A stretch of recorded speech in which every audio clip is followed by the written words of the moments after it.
Well, let's begin by you introducing yourself to the people that watch my show. Oh, okay.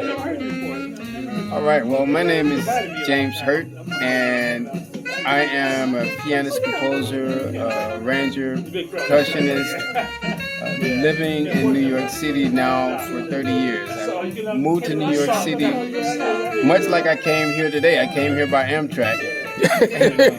Through all the cancellations to Baltimore. I made it. Yeah, I came to Baltimore from the city via Amtrak, and when I moved here from Memphis, Tennessee, I also rode that beautiful train ride. So it means a lot to me in the context of Duke Ellington and celebrating 125 years of Duke Ellington. And Duke Ellington also traveled by train, so there's kind of this.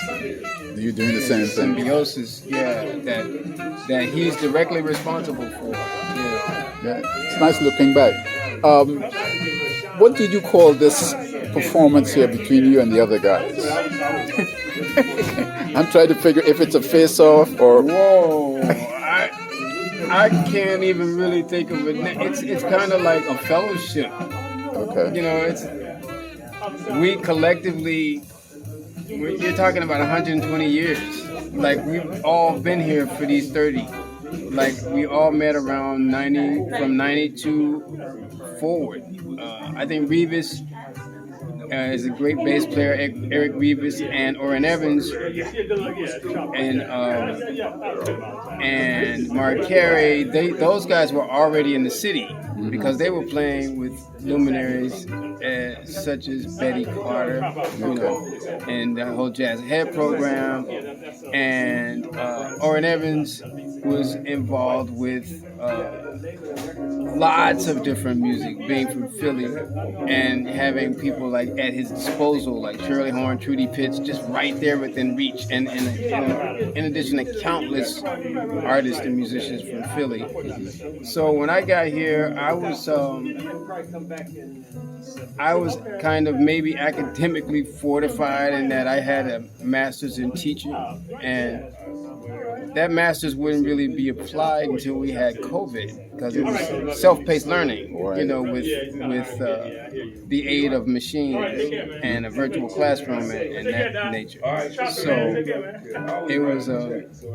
it was a big transition. But before 2020 happened, it was a world of music here when I first got here. Like, people were walking the planet still. Like, Max Roach was still walking around. Abby Lincoln, I was able to perform and record with Abby through associations through Mark Carey, who also would introduce me to so many young players that actually served as a bridge from the 1990s to the Golden Era guys. Like, they were playing with Louis Hayes, they were playing with Art Taylor, they were playing with with Freddie, they were playing with all the people that were post bebop, and if you want to be specific, like hard bop.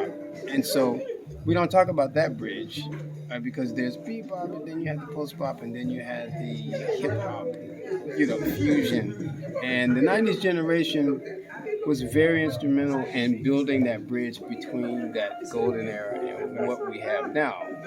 And we have great luminaries and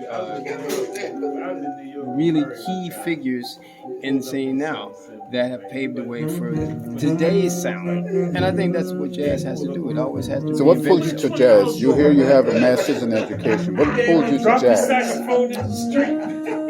Man, that's an interesting question. My mom's, like, her stereo system, much like this one, was always putting out like deep music, and it wasn't just jazz. That's a good question.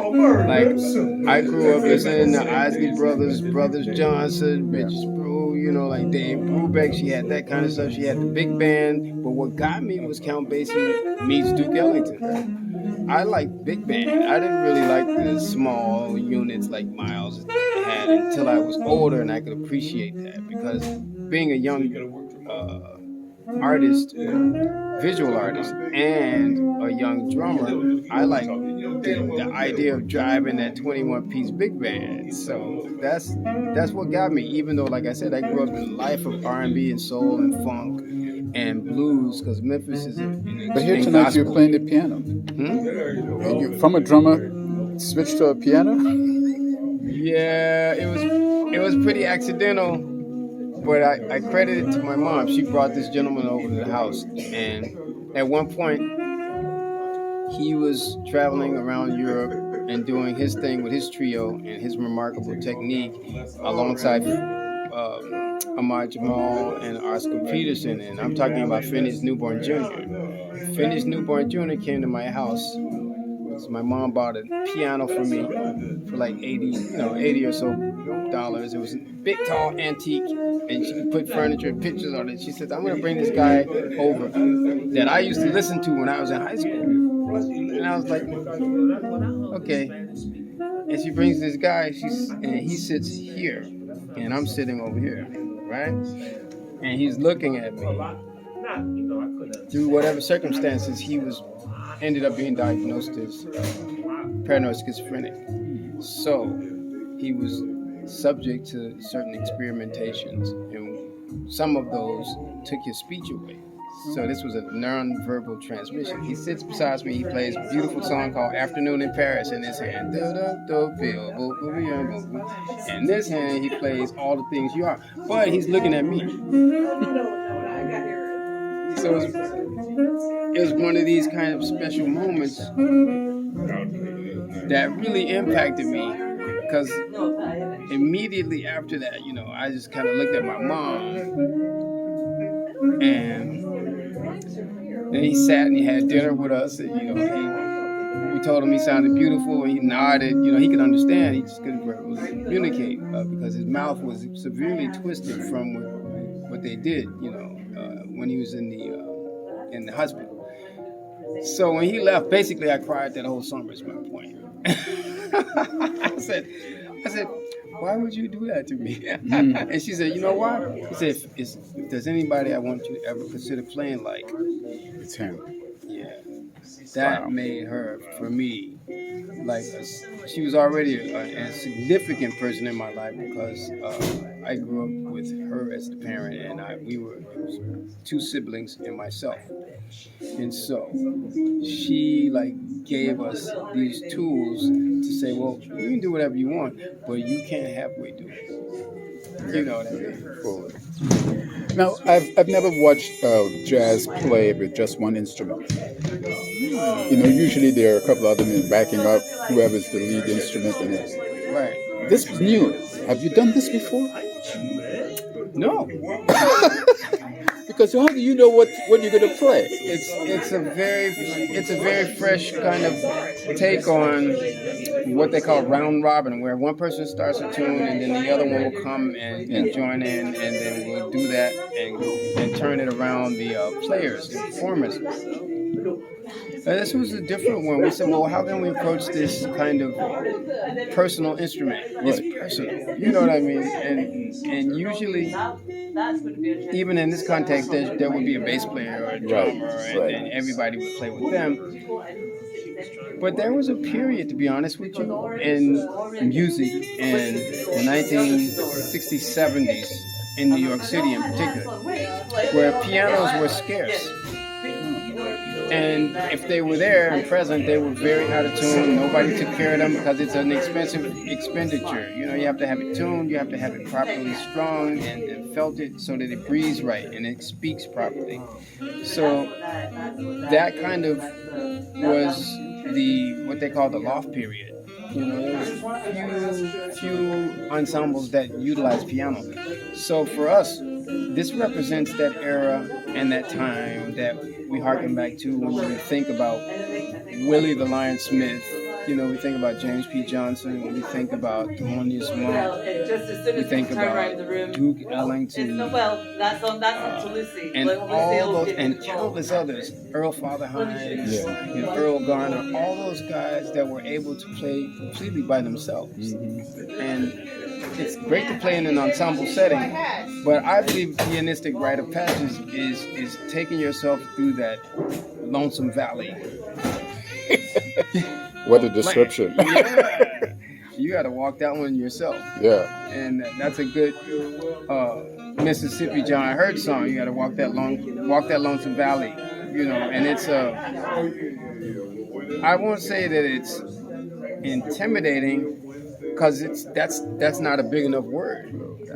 It's a universe at your disposal. So you really have to, I think, in my opinion, develop your conversation, your topic. You know, like you're asking great questions, and I'm doing my best to facilitate That's an exchange in that way. Great job. I just saw like when you hit the instrument with your fist or with your elbow, what are you saying to us? Oh, that's very interesting. That's very interesting. There's so many things because humanity. Let's start there. Okay. You know, humanity has the capacity to be extremely diverse. Yes. From one end of the spectrum to the next. True. And in that, I mean, extremely delicate and tender. So you feeling that through? As raising a young child to a responsible or irresponsible adult, to, you know, reactionism from a social climate or a social energy, as it were, and the struggle to like break through that, and instead of avoiding it, using that energy as a form of as art. It's not easy because it has to be. One has to be mindful of control because it can get out. Yeah, that's true. You know, that energy in itself in a social context. If you look at the 1950s and backwards, that energy has been out of control for quite some time, and so to use it artistically I think it's more useful for me. You know, and it sends a message that people like yourself, I think you key into. Right. Correct. I appreciate that. I appreciate talking to you today. Looking forward to seeing you again. All right. Thank Thanks. you. Thank you.